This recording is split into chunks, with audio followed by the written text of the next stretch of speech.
if you have ended up yelling at them or something, and you are honest enough to say, darling, I'm sorry, I raised my voice. And you will be really surprised. You know what she says? I'm also sorry, mama.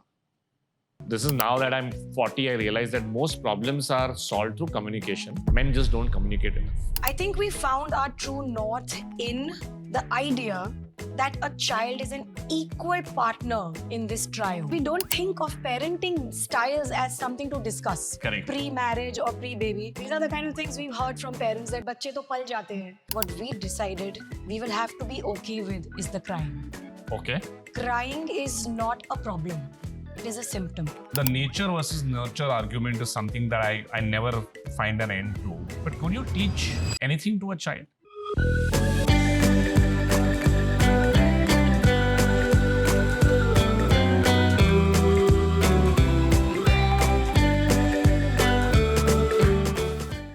Hello, welcome to another episode of Tiffin Break by Little Joyce. Today, we have with us Tanushree Dhaundiyal, who is co-founder and artistic director at TR Dance Company. Someone with more than 20 years of experience in choreography, dance, and theatre. Welcome, Tanushree. Thank you. For our guests' benefit, at least in the beginning, we would love to sort of give them a perspective about who you are, your background. Would love to understand a little bit about your childhood and how did you come across such an interesting career? Because we've always found a lot of bankers, consultants, the usual cookie cutter careers and their approach to parenting. It would be wonderful to hear today from someone in the theatrical domain as well. Wow, thank you so much for having me here. I think I was blessed artistically as a child itself, so it wasn't very difficult for me to hone these talents, singing, acting, dancing. It came very naturally to me. Yet I didn't want to become that. You know, when they ask you, "Beta, bade hoke kya banna hai?" I never said I want to be a ballerina or something. It was always, it started with astronaut, and then it became something else. And somewhere around my 9th grade, it settled on journalist. Okay. And from there, it was about that. Every step I took, it was in the direction of becoming a journalist. So I went into debates. I went in more deeply into theatre to build my personality. And my studying college and everything was sociology, then postgrad in journalism. So my parents were like, yeah, it's done. She is going on that path and we're going to have the next Barkha that come out of this. But my heart was not there eventually. Somewhere in my early 20s, I was constantly dancing for the love of it. I realized that I can't do this. I can't go. I got an internship somewhere after my master's and I was like, I can't do this. I can't proofread multiple pages and do nothing else every day. That's where it starts. There's no problem in that. And I just switched very naturally to choreography and dancing. Again, parents were shocked, but very supportive. They themselves were artistic in nature. My father was in advertising. My mom was a teacher. So it was an easy, smooth sail from journalism to dance. But once it came to dance, it was not easy at all. Because being a dancer first, you have to go through you start at the bottom of wherever you start, right? So starting as a dancer, moving up the ladder, slow and steady, then choreography, then shifting to Bombay from Delhi, and then getting into film work. So the progress was slow, but it was quite exciting. And not a day I regret it, to be honest. And through dance, I bumped into my husband. He was my student in my academy. Wow. And yeah, I get a vow on that every time. And it sort of, again, everything happened very naturally for us too. And when it was time to have a child, there was barely a conversation. We just kind of knew that, okay, now we've seen the world. We know each other. What next? It was the next step needed in our lives to take our life, personality, relationship to the next level. So it was not a conscious decision कि यार अभी ये age हो गया है, let's do this. Calculate करते हैं कि नहीं, अच्छा हाँ, finances ठीक है, exactly, घर है, schooling ये mobile है. है. We just kind of felt that we know each other enough and this is the next step for both of us, individually and as a team. Amazing. And if you look at the decision and post the birth of your daughter, the decisions on both of you are, having great careers and you're very passionate about what you do. Yes. What's changed before and after the birth of your daughter? So there are many befores and afters for the two of us specifically, because we got pregnant 3 months before COVID happened. So the day I was supposed to announce that I'm having a baby, lockdown was announced. So I didn't announce my baby. And then that whole process was so scary. You didn't know what was happening. I run a business. I have a dance academy. I go for shoots. That's how I earn my living and, practice my passion. All of that just came to a standstill. He was in the middle of an app launch, which they eventually did through COVID in the middle of the pandemic. So it was a very volatile place. I was very scared. I have to be honest there. You have, if you're pregnant during COVID, there's 100 things going through your mind, And the first right? wave was where there was the most fear and maybe the least deadly, so to speak, given the second wave. But the fear was next level. Even opening the windows felt scary because you were like, it's airborne, it's airborne, it's airborne. So the first few months were really coming to terms with shutting, literally, the business was shut down. There was no dance studio, there were no shoots, the film industry was at a complete standstill. And then flicker of hope here and there. We started online classes and then we actually started enjoying that. So that progress again happened well. He also kind of went through his process of absorbing what's happening, continuing to work from home, dealing with a pregnant wife, no house help and everything. So there were a lot of befores and after, pre-COVID pregnancy, post-COVID pregnancy, pre-baby pregnancy, post-baby parenthood. So between all these befores and afters, there was a lot of churning, if that may be the right word. There was a lot of baffling each other with new things, but we sort of found a middle ground, and we also kind of found or realized we want to parent the same way. We both didn't know how to be parents. You don't know when that baby comes into your hands, the first thing about it, you don't know. You don't know whether it's crying because it's hungry or it's cold or it's just out of a very comfortable place. So we both sort of figured out over the first few months that we want to parent the same way. It was harder for him, I would say, because he comes from a very Analytical, yes, objective place that X, then Y, then Z has to happen. correct. So that was, and I'm a free spirit, artist, let's try new things, let's not, we don't have to keep churning the wheel, let's invent something new. So it must have been harder for him. I don't know if he's ever said it. But he followed the lead and in places took the lead, and together, like in this catapulting sort of a moment, we came to a very comfortable place where we know how we want to do this. We don't know how it will happen, but we have a vision of what it should be like. And if you could, for the listeners, actually give us a little picture of what that is, because I have always been intrigued of trying to find that one north that both of us can align on, me and my wife. Usually it ends up with that only, okay, you decide and let me know, I'll follow. But would love to understand. Well, let's say it's a very testing part of a relationship for a husband and wife as well, right? Yeah. Like, I think It debates is. around where to travel, where to buy a house, what career we should pick up, how much time we should spend. And over a period of time, some decisions get segregated, some very important. Like, I'm not going to ever have an argument whether the cook that we have kept, I have a view. No, I don't have a view, right? You just take that call, I'll be okay with whatever it is, right? And vice versa, there'll be a few calls that I'll take, but there are a few important ones that there'll be a lot of debate. This is the most important for every parent, right? Yes. If you could sort of maybe reflect back a little, I don't know if you ever thought about it.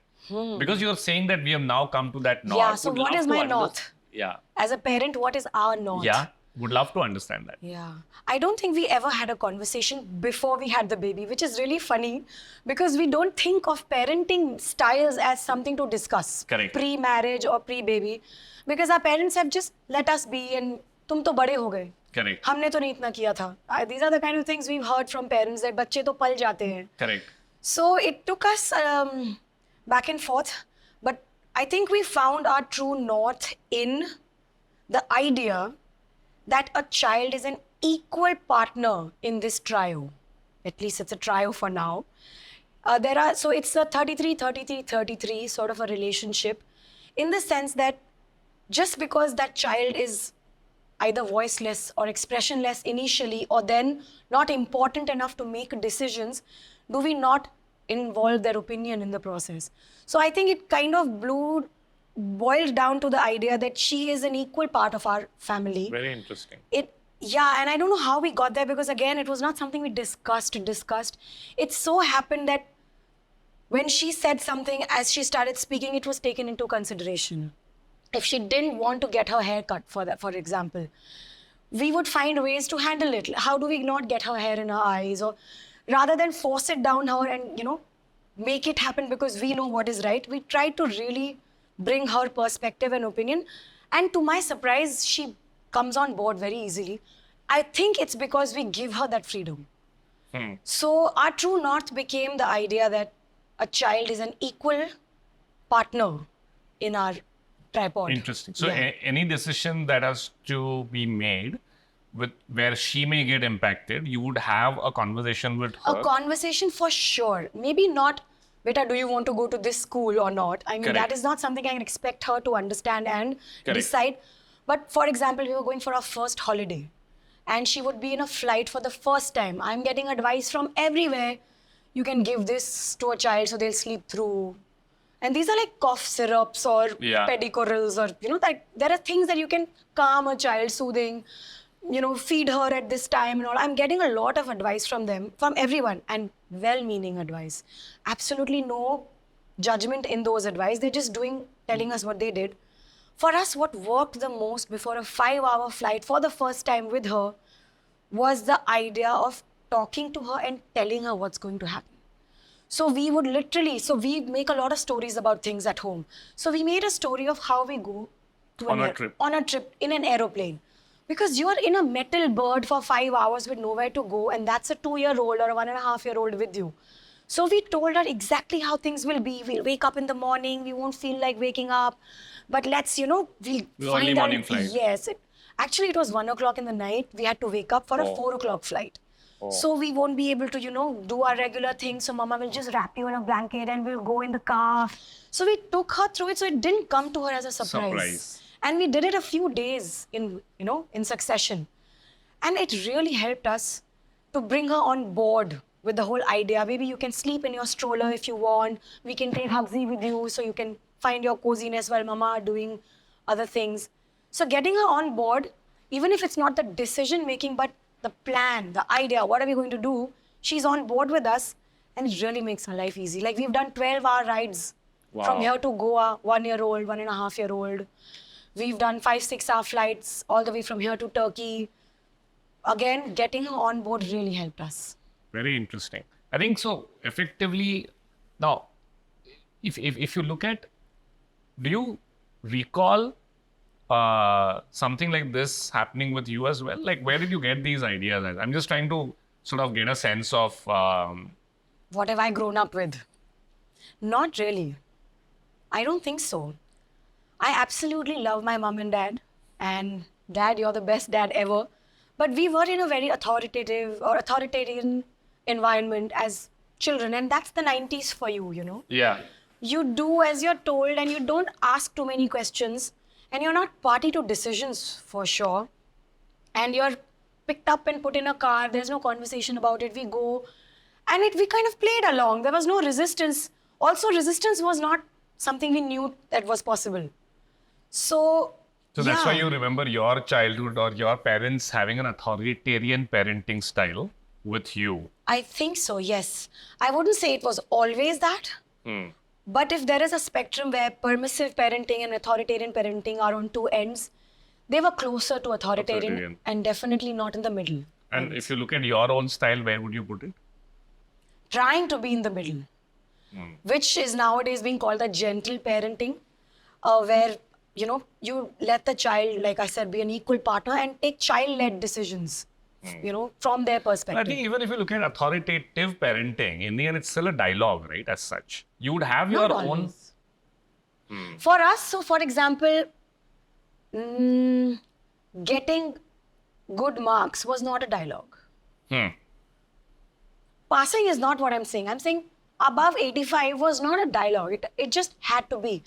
I wouldn't want to speak for my for my husband, but I would think that doing engineering, there was no dialogue. I think most of us have lived through Yes, so we authoritarian. internalized these things. These were not, so they didn't feel like a dialogue.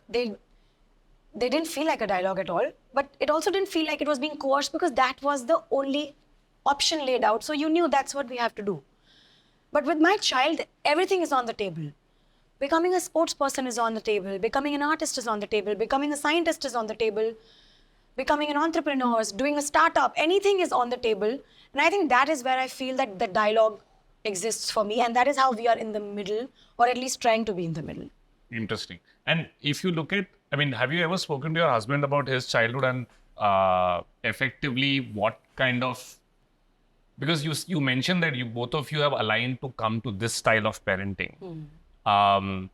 Does it help that your career, if I see, we find very few folks today who would be in their 30s, late 30s, 40s, who would have dancing and choreography as a career as such. Yeah, we Do you are a think- minority. Yeah, you are a significant minority in that Yes. sense, right? So do you think that sort of opens up the mind? I think yes. An answer to your first question, yes. I think the career choices, the education support, so sociology and journalism, it made me more aware of things that were, alternate styles or alternate ways of thinking, lateral thinking, so to speak. Definitely helped for sure. I definitely do think that. And I think it started again in my childhood, which is why I would say my parents were not 100% authoritative, because my father was also an advertising fellow. So he did know that there's another way to life. He may not have been always be able to live it, but he knew, and which is why I did get the freedoms I got, because he knew that there's a future for what she wants. It's not in the present, but it's there somewhere, and I'm going to let her have fun, She's here to live her reality or her truth. Similarly, I think my husband had that in his heart somewhere. He was a dancer at the end of the day, right? We met in a class. So he has that heart of an artist. He has the brain of a scientist, but he has that heart where he is sensitive to emotions and feelings that I don't see a lot of men or male people feeling comfortable about, You know how you said, what cook you hire, I don't have any.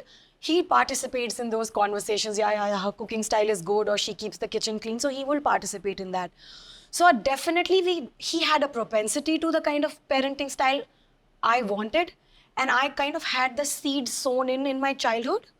And then my career, and then my education, and then me being a teacher of thousands of students in the last 20 years helped me understand my idea of a happy child.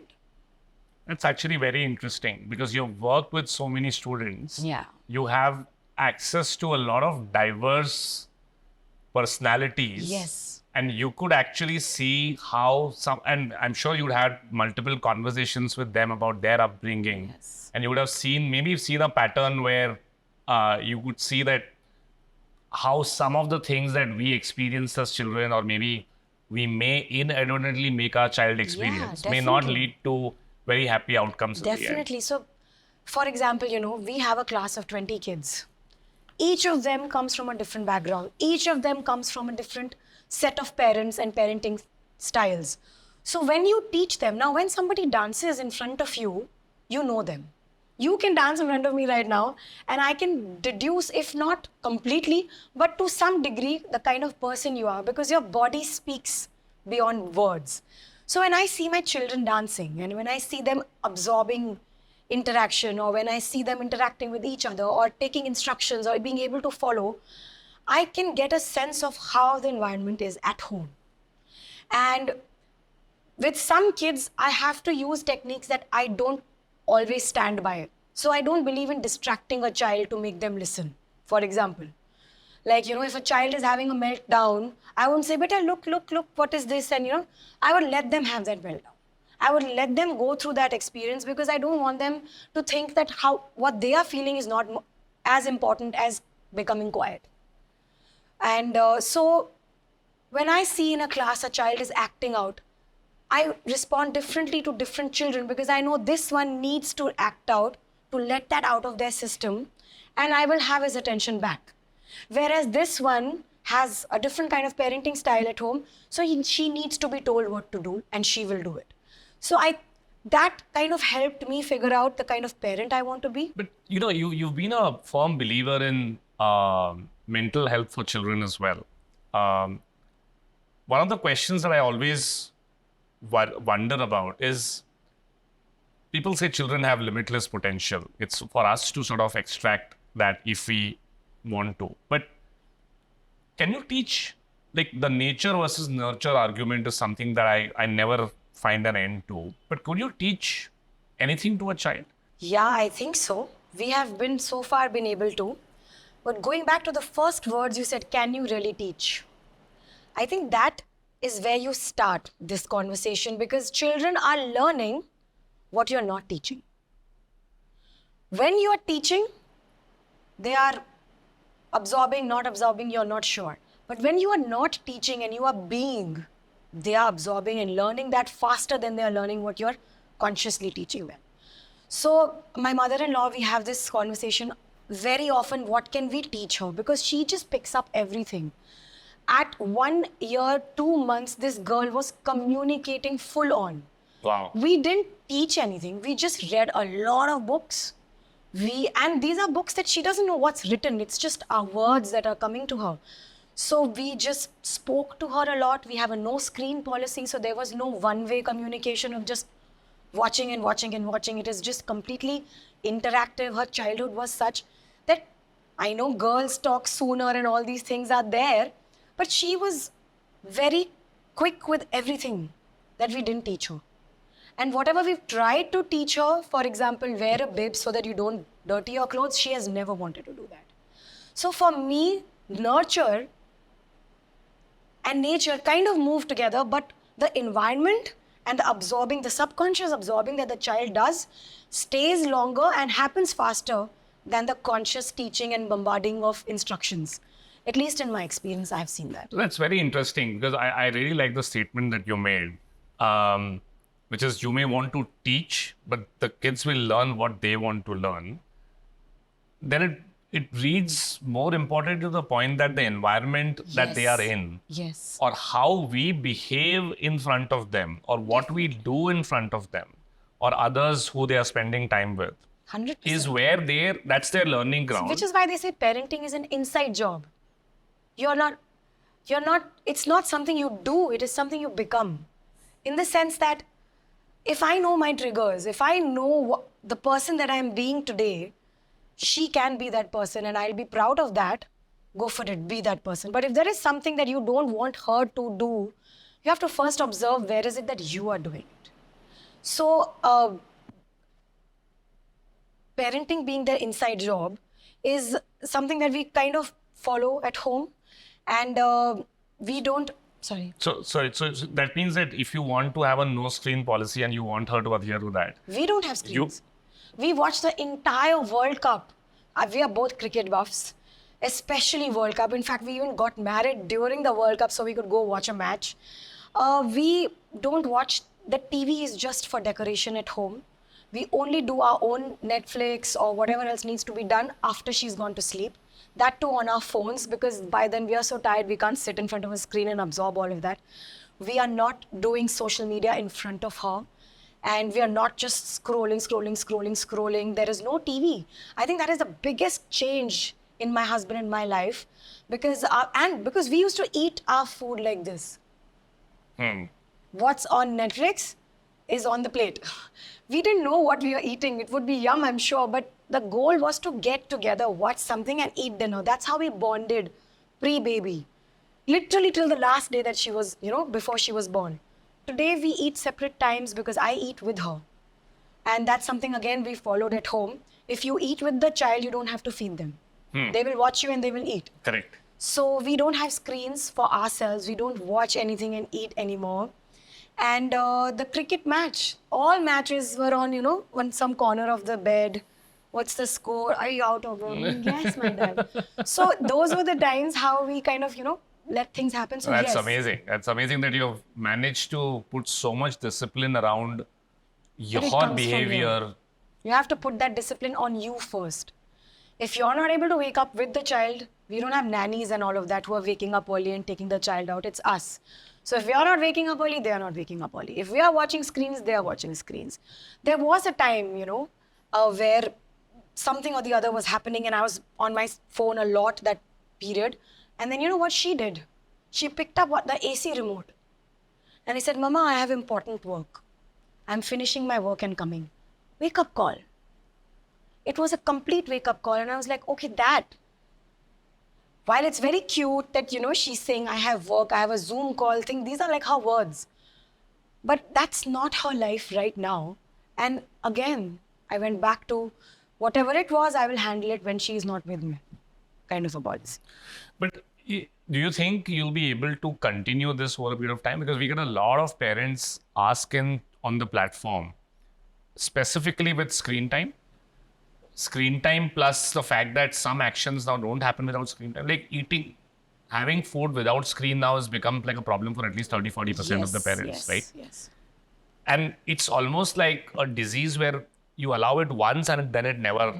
Which is why, touch wood, we didn't allow it. This was a decision we made even while she was an infant, probably. And but I have friends and family who have gotten inspired by what we are doing, because they don't have to feed their child. That child knows the name of every vegetable they are eating, because they are not stuffing their face while looking at something else. They are looking at their food. They know this is beetroot. They know this is lauki. They know this is roti with ghee. They know what they're eating because their attention and focus is on the food. And a lot of my friends have been like, how are you doing this? We're lucky we started with this. Because weaning it is... much harder. It's a terrible job for a parent to... Because you go through that phase where the child is not eating. There's a lot of bad energy around this really beautiful act of eating. But you have to, limit it. You have to start somewhere. Because eventually, otherwise, there is this disassociation with what you're eating happens, which leads to a lot of disorders, eating disorders. It leads to overeating because you don't know, you're not listening to the signals of your body. Yeah. So you're just eating a lot and you're eating for comfort, and then it becomes a very vicious circle.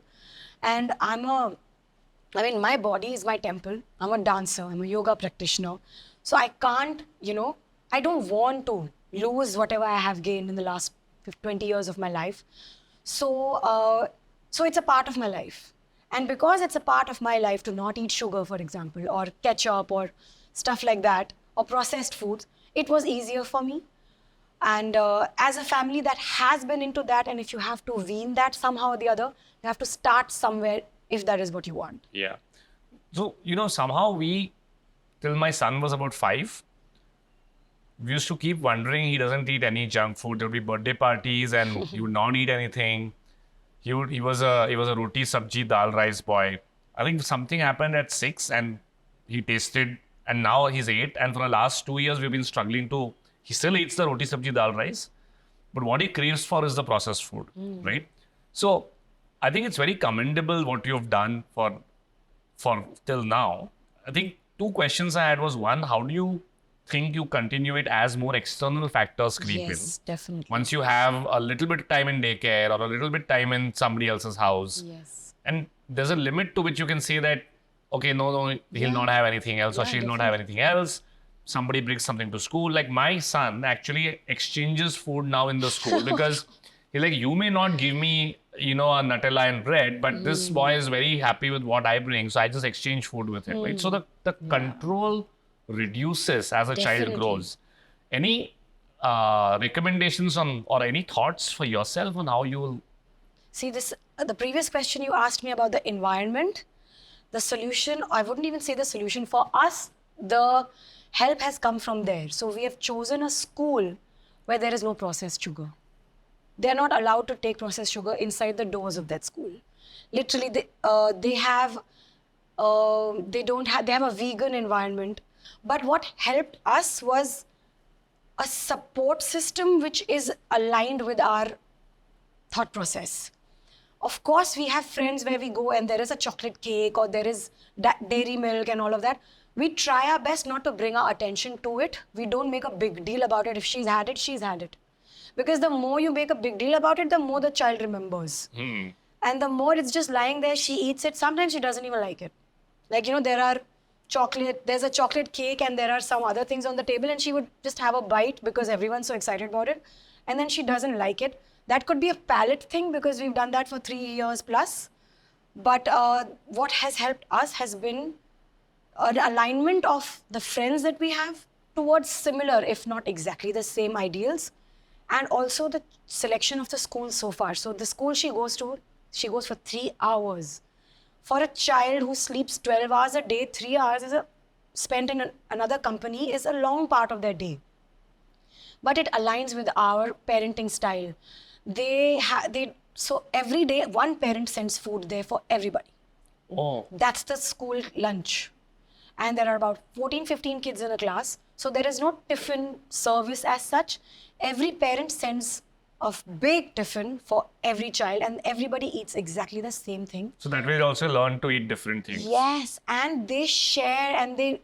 So it's not like मैंने अपना tiffin खोला, खाया और खेलने चले गए. They sit together. There's a lot of community, spirit in that meal. They are looking at each other, watching, they're learning. So some of the kids, they go very young. They don't know how to eat themselves. But because they are amongst the older kids, the classroom is a varied age group from 2 to 6. They watch the 6-year-olds eat on their own, so they feel inspired to do that. And that way, it's really been helpful for us.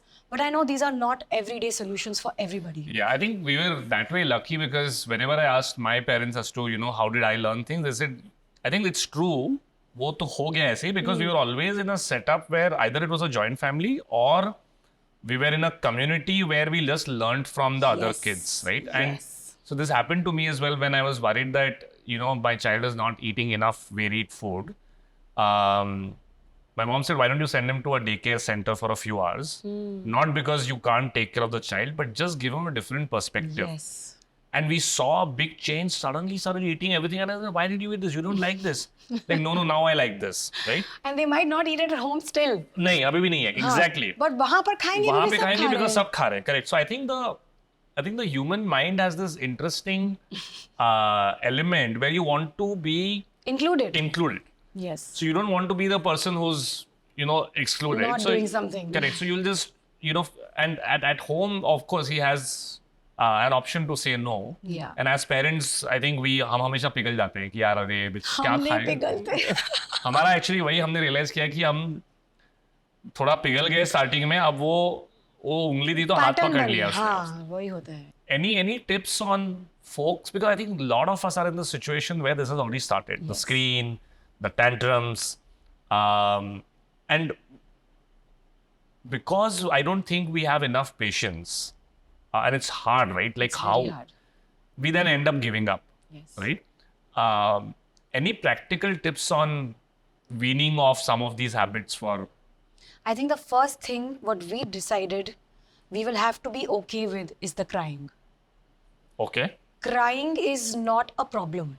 It is a symptom, so to speak. Like वो रो रही है, अगर यही problem हो जाएगी तब तो फिर लाइफ ही प्रॉब्लम है क्योंकि बच्चा है, कम्युनिकेट तो रो के ही करेगा. So I think the one thing we both got okay with, more me initially because I was the primary caregiver or so to speak, is to be okay with the crying after a boundary is drawn, so to speak. So for example, scream in anybody's scenario, nahi karna hai, is a boundary that has been drawn. There will be retaliation, there will be resistance, there will be a meltdown, and we have to be okay with it because we have to let them know that feeling angry or upset, that is not the problem. Go for it, feel these emotions, let them out so that someday in life you will know this is what anger feels like and you'll be able to, direct it better. But if we try to avoid a tantrum, if we try to, like somehow kind of maneuver ourselves in such a way that nahi, rona dhona na ho, then we are in for trouble because we will give in. And it takes the willpower or something of Iron Man or I don't know what. Seriously, it's to super let hard. them cry and not fix it. And not just, to get used to that sound. But if you just sit it through over a period of time, it reduces on its own because they know that I'm just releasing emotions. Unhone to dena nahi hai. And eventually so there is this process, where you have a connection with your child. So the first thing is connection. How well connected you are with your child is how much they are willing to get along and go along with whatever options you have given. Then there will be a disconnect where he will push a boundary. He will test your, whatever it is that you have drawn. And after that, if you have allowed a safe space to let them experience the emotions that they are experiencing, let them also test the boundaries because that's how they learn up till where they can go, then there is that moment of reconnect. If you have ended up yelling at them or something, and you are honest enough to say, darling, I'm sorry, I raised my voice. My big feelings also came out. I didn't know how to handle that. I'll try to do better. I mean, these are the things we use with her. And you will be really surprised. You know what she says? I'm also sorry, Mama. I have been shocked. There was a time where something happened and I was loud with her, and then the guilt creeps in. Correct. And I'm like, what have I done? This is not gentle parenting. Is this what you want? And I just removed myself from that situation. Went into my bedroom and I was just sitting, and tears were literally rolling down. That is, I'm a biggest failure because I spoke to her loudly. And she walked in. No, she's crying, I'm crying, everyone's crying. She walks in and she sees that something is up. She literally touched my knee and said, Mama, I'm here for you. She didn't get scared. Why is she crying? What is this happening? I've never seen this. She knew that, okay, when I cry, this is what she says to me. I'm here for you. So she literally just repeated those words to me. A bunch of times when she's having a meltdown, I don't give her what she wants, for example. I'm like holding her, she's pushing me away. There's a lot of battling happening and I'm trying to keep her safe because she can hurt herself or whatever. And in the end, I'm like, darling, let's try and calm down. Let's breathe, let's blow a candle and all. And then she's like, I can't stop crying, Mama, I can't stop. That is such a pure confession that I'm trying to stop, but I'm not able to stop crying. At that moment, I was like, why do I even want her to stop crying? Let her have it out. How many times have you been feeling bad and somebody says, come on, feel good, okay? It's time to feel good, and you feel good. Nobody in the history of calming down has ever calmed down because you asked them to calm down. Listen, relax. When it doesn't work with adults, why would it work with kids? What works with us? When I'm feeling really like something has happened at work, someone's wronged me or whatever, the only thing that makes me feel better is talking about it with my husband or my sister or my mom or my best friend. I need that release. They need that release. They don't have the words for it. Don't be scared of the crying. Don't be so petrified कि अगर ये रोएंगे तो कोई scarring हो जाएगी or something. Let that happen. I feel that somewhere allowing her to feel however it is that she's feeling, good, bad, ugly, has helped us get over those tantrums quicker. The meltdowns are quicker because every time you go down a path, you can go faster. And secondly, she's becoming very aware. So after some point, right now she needs us to navigate these paths. But after some point, she will hopefully have the tools to acknowledge what she's feeling. And it's like showing light into the darkness. The moment you acknowledge how you're feeling, I'm feeling crappy. I already feel better because I said it. It's out there. It's not just inside me anymore.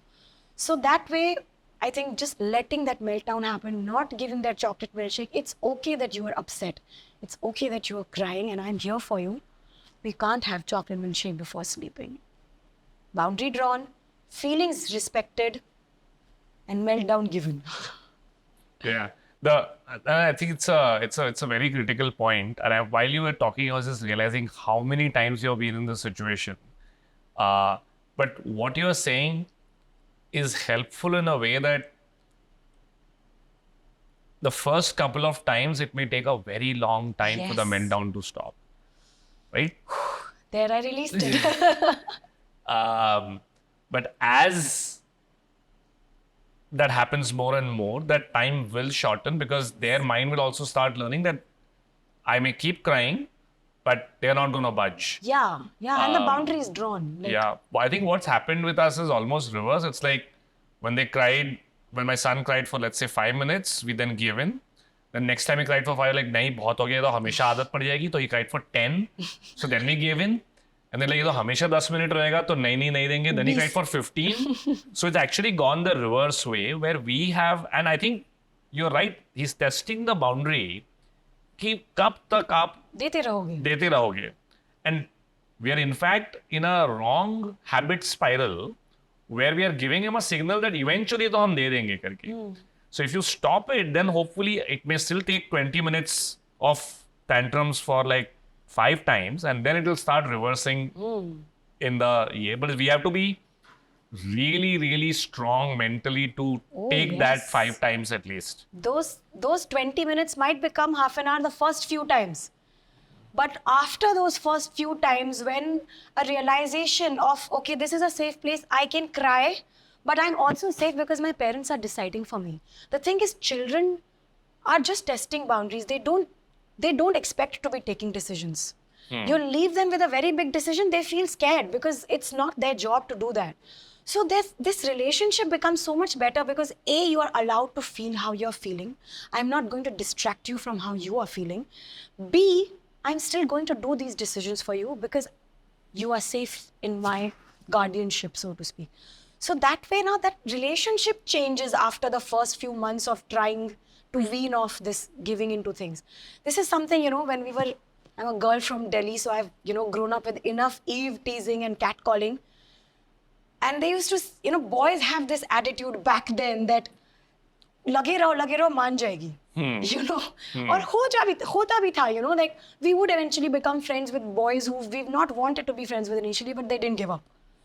But was that a healthy way of going about it for us or not is something that we have to take call as parents, whether this is, because rules are not going to change for them, they're outside. You need a visa, you need a this to get somewhere. That's not going to change. So you can't push those boundaries, for example. Yeah, very interesting. And if you think about, I think this is very, very helpful from a parenting thought perspective, but from an environment perspective, I think the kids will also test these boundaries in their relationship with other kids, Yes. right? How do we sort of influence that? Because we can't necessarily know how the other kids would react to something our kid would do. Yeah. Like, for example, my son is very competitive. And he generally throws a tantrum when he's losing anything, cricket, football, yes. whatever it is. And I can't blame the other children if they get annoyed with that, right? I mean, you're losing. Don't throw a tantrum because of that, right? And somehow he always ends up getting in fights with these. As a parent, I feel very helpless as to how do I solve this situation. I mean, we keep talking to him, but we are not there at that point of time to influence the behavior or at least give him some feedback loop there and then. And any thoughts on that? I think because the environment also then starts, because and I'm sure it will come up for you as well as your daughter gets to 4 or 5, spends more time in school and stuff like that. We already see it, So if she's trying to build something at home and it keeps falling, magna tiles or whatever it may be, we have observed that she doesn't feel great about failure, But I think I have observed this difference between my husband and me too. One of us is a little more okay with failure than the other. I won't say who. And I think it eventually will happen for him the moment he makes peace that it's okay to fail. Where is this pressure coming from? We are putting it on ourselves eventually. Jeetna hai. It's okay to fail. And as long as you guys are okay with, him failing, you failing. If, you guys make any mistakes or you don't, succeed in something that you're doing, how we have responded to our own failures, kids are absorbing and learning. So that becomes something I think also, again, in touch with your emotions. If they know this is what failure feels like, and I know once I've gotten out of it, another I'll get out of it, they'll keep getting evidence from their environment that I can handle this, and it gets better with time. And this is now that I'm 40, I realize that most problems are solved through communication. Men just don't communicate enough. We don't open up about our what we feel. We just don't sit down and say, this is what I feel. It's just so hard for them to, I don't know why it is so, whether it's biological, self-inflicted, no. It's cultural. I think it's decently cultural because as a child only we have, today people are not saying it, but boys don't cry, quote unquote. It's a part of how we've grown up, Girls, when they go out to play in the evening, they just walk and talk, boys play cricket. We've just kind of internalized these things so much. And I remember this friend of mine, she was married and I was not at the time. And we used to have night spends at her place. And her husband would be the first thing like, "Arey, ho gayi tumhari kitty party shuru." You have no idea what we are going to do, how we are going to talk, what we're going to talk about. We might be sitting here talking about economics for all you know. Yeah. But you think we are going to sit and talk about our feelings. 70% chances are we may. But I think it's men have not felt safe to express how they feel. Yeah, I think you're right. I think it's largely about the judgment that anyone feels when they open up. Stop being a girl. Yeah. So I for example, I'm very, as I said, very benevolent to my son. And I love to sort of hug him and kiss him every day. Wow. And my wife keeps asking that, इतना प्यार तो तुम मुझको भी नहीं करता है क्या, right? तो क्या, I say, somewhere I feel that I never got this. I don't think anyone, like, I don't think my dad really hugged me and kissed me. It was a different time. And I just, but that doesn't mean I don't want it. I even today, like, we're very formal. Like, it's not like the US where I call them by their first name and stuff like that. But I'm very formal with both my in-laws and my parents. And my wife keeps asking, इतना formal क्यों है तू? I said, somehow वो, you know, है दिमाग में रह गया है वो, जैसे upbringing है ना, एक हल्का सा distance होता है. I don't want that distance with my son. Like, and how do you go, how do you go to a 75-year-old and say that I don't want this Let's distance? open up. Like, हाँ, मतलब मुझे भी, who takes the first step, right? तो ego भी होता है, main का ego बहुत ज्यादा होता है, राइट? और मेरा भी है, ऐसा नहीं का होता है पर वो दबा लेती है. So I think it's an interesting dynamic that I don't want to at least have with my son. I think that's beautiful what you're trying to do here, Revant. Yeah, although I'm also too harsh on him whenever things don't. I think the expectations are also that You cannot succeed without failing a bunch of times. Yeah. But it's interesting. I always hear the most intriguing stories about school tiffins or school breaks as such, which is also a critical aspect of the entire program, where we at least we don't have any gifts or hampers, but at least the least we can do is remind you a little bit of your. Oh my God, this is Idli Sambar. I don't know if it's Delhi style or not, but it is. This is Idli so sambar, so that you can at least recall your childhood. Because I think the most fun, any parent I ask, what is the most fun that you think of in the last 35, 40 years? And everyone just says school. Right? And the lunch break was the best, right? Because there was no teacher watching you. You were eating and you were just chilling with your friends and having a good time. I think lunch break is like... It's like the thing. key thing. I know it may not be as healthy as what food you have today, but at least you should have a taste so that you can relive that moment of, it's for you. You can relive that nostalgia.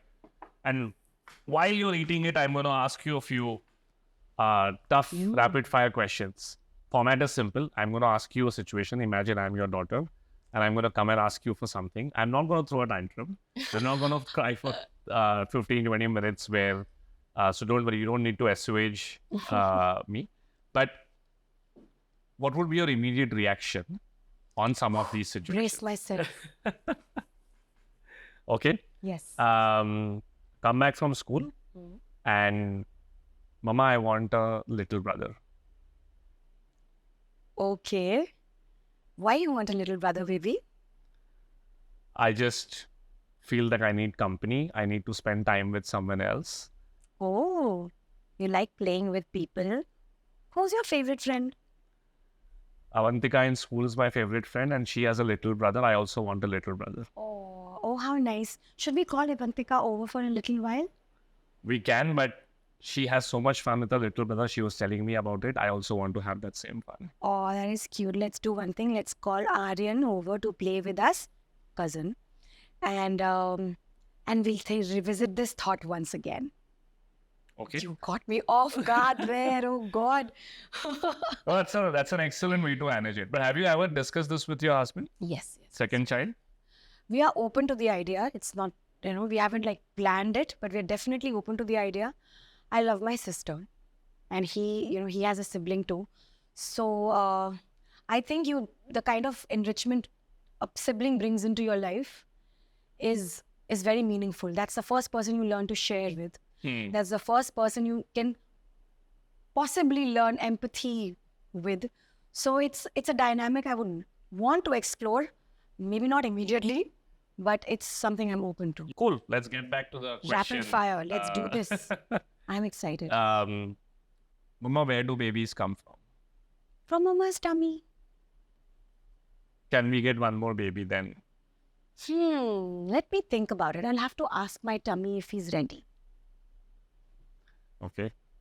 Mama, I was on the playground and one boy was pushing me and I fell down. I didn't know what to do. You can always tell him not to push you when you don't like it. Use your voice. I kept telling him, but he just would not listen. Okay. Was there anybody with you? Who were you playing with, Dadu or Dadi? Dadu was there, but he was a little away and we were playing on the side. Eku, you know, pushing is not okay. So what he did was not great. And what did you do afterwards? I just went back to Dadu and just told him what he did. Well, and how did that make you feel? I felt okay, but I really wanted to play with him more. Maybe he'll be in a better mood tomorrow. Let's see how he's feeling. Maybe he's having a bad day. It's very interesting, actually. I'm so nervous. It's funny.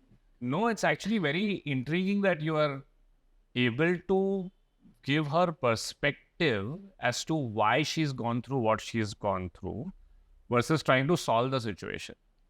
Like usually what most parents do, including us, or whenever I have a conversation like this, it's almost like, we as human, we are all almost, we learn problem solving all our life. In our careers, we are problem solving. So these kind of situations usually seems like you have to solve the problem. Whereas if I look at all your answers, it's very intriguing that instead of trying to solve the problem, you're just trying to understand, just be a more active listener. Yes. And give them a little bit more perspective as to why something happened. And that itself seems to be a lot more comforting than, it's very interesting that I don't think this is used that often because we have this urge to get to the answer quickly and solve the problem. Whereas we may not be able to solve it, or maybe that doesn't even need the idea is she needs to learn that however another person is behaving is their problem. It is not a reflection of who she is. She didn't do anything to invite that. So, and if you can learn that, especially as a girl, we grow up thinking everybody else's bad mood is something I did. We grow up internalizing this that, I'm responsible for taking care of everybody else. So if they are having a bad day, it's my bad. So I think this is something I consciously try to do. Even when I, it's not like I never get upset with her. I become loud with her once in a while. I always, in my recovery or in my repairing moment with her, I always tell her that how I'm feeling is a me problem and it's not a you problem. And how it makes you feel is your responsibility. So I always try to see how she's processing the incident rather than how she's handling it. Because in the processing, the handling will happen on its own.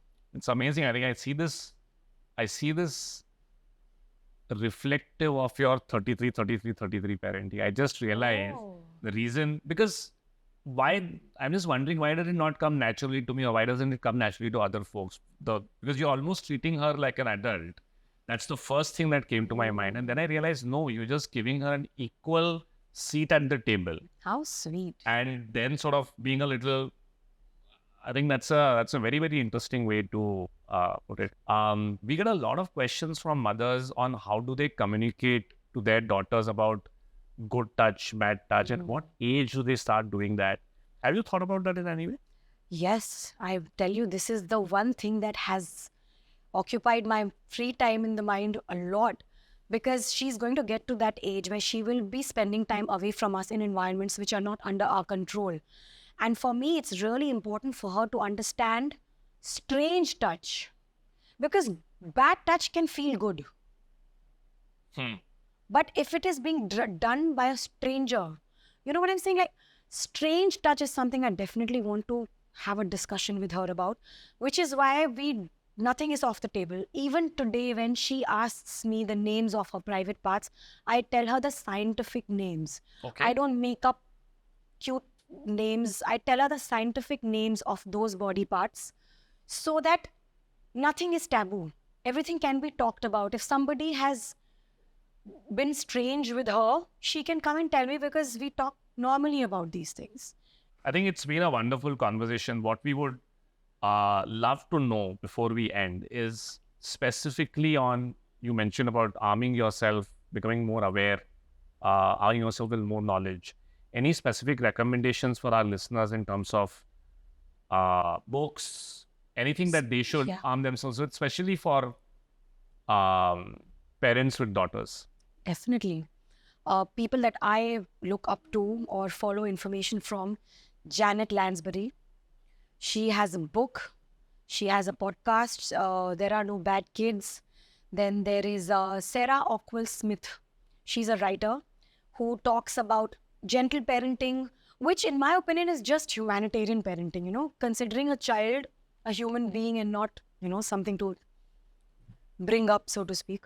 So it's Sarah Ockwell Smith, Janet Lansbury, Kerry Bajaj. She is an NHA practitioner, which is basically nurtured heart approach, which is an approach for slightly difficult or energetic children, so to speak, because she has this method, which is called NHA. You can definitely research that. It will bring a lot of insight if you have a wild-spirited, child. This seems like something I have to really... NHA. It's a game changer for me. It gives you actual techniques of how to handle difficult moments, how to draw boundaries, how to respect yourself and the child as two different entities. So these are the people I started with. And then when you go down that, path, they recommend others, and then you get your entire community starts coming together. Understood. This has been wonderful, Tanushree. Thank you for doing this, and really, really appreciate sharing a lot more perspective. I think we've had a podcast where we've discussed the 4 styles of parenting. It was so great to learn about a 5th that you at least not just armed yourself with, but also are implementing it every day. And I'm sure this is something a lot of our listening to parents can also learn from. Yeah. Thank you for doing so this. much. Lovely having you. My pleasure. Hi there. If you enjoyed watching the show, then please do subscribe to Tiffin Break on YouTube and Instagram to watch more such content. And if you want to be notified of the next episode, please do press the bell icon on the screen.